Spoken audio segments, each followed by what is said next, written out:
Tuhan bersamamu. Dan bersama rohmu. Inilah Injil suci menurut Lukas. Dimuliakanlah Tuhan.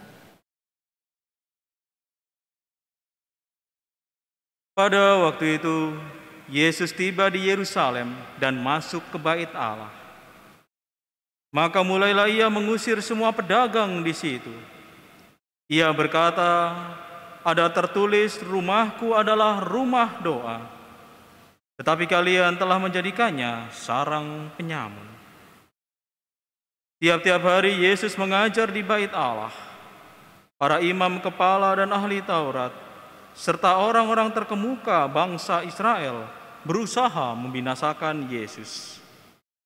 Tetapi mereka tidak tahu bagaimana harus melakukannya, sebab seluruh rakyat terpikat kepadanya dan ingin mendengarkan Dia. Demikianlah sabda Tuhan. Terpujilah Kristus. Saudara-saudari yang terkasih, Injil hari ini mengemukakan kritik Tuhan kita Yesus Kristus kepada agama-agama yang memperjualbelikan keselamatan.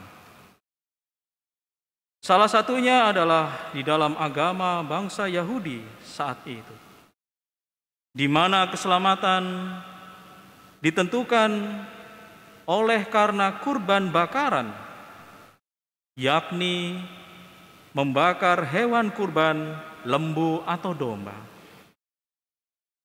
Memang itulah yang terjadi, bagaimana kurban bakaran adalah kurban penebus dosa. Yang sesungguhnya sebenarnya hewan kurban itu boleh dibawa oleh siapa saja, namun mengalami pergeseran bahwa apa yang terjadi, kurban bakaran adalah halal apabila itu diberikan oleh karena membeli dari sekitar pelataran Bait Allah. Maksudnya, hewan-hewan kurban itu yang halal, yakni lembu atau domba itu adalah yang dijual dari Bait Allah oleh orang-orang yang ada di pelataran Bait Allah.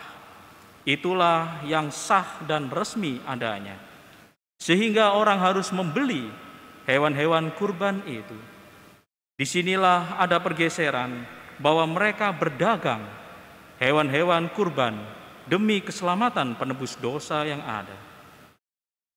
Nah, saudara-saudari yang terkasih, Tuhan kita Yesus Kristus hendak memurnikan kembali fungsi dari Bait Allah, di mana Bait Allah itu adalah rumah doa, di mana sesungguhnya tempat manusia berinteraksi dengan Allah, berdoa, memuji, dan menyembah, bukan disibukkan oleh karena dagangan-dagangan yang ada, hewan kurban yang ada, demi memperkaya diri, memperoleh keuntungan sebanyak-banyaknya bagi dirinya sendiri.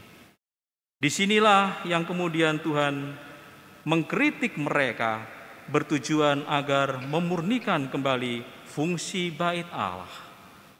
Bait Allah adalah bait suci, tempat suci, sebab di dalamnya ada yang maha suci. Pada saat itu, Bait Allah menjadi bait suci karena ada tabut perjanjian, representasi Allah yang hadir. Kini gereja senantiasa telah dipurifikasi oleh Tuhan kita Yesus Kristus sendiri, bahwa gereja kita adalah tempat yang suci, sebab ada yang maha kudus di dalam gereja itu, yakni Yesus Sang Maha Kudus. Dengan demikian, tujuan pemurnian Allah telah berhasil, bahwa kita semua telah mengerti dan memahami bagaimana Bait Allah atau gereja itu menjadi rumah berinteraksi dengan Allah, berjumpa dengan Allah, berdoa, memuji, dan menyembah. Sehingga ketika kita senantiasa menempatkan diri berjumpa dengan Tuhan secara intens terus-menerus di dalam gereja, di dalam bait-Nya yang suci, maka kita pun akan berangsur-angsur menjadi suci dan kudus adanya. Sebab setiap saat kita menyambut Tuhan yang Maha Kudus itu.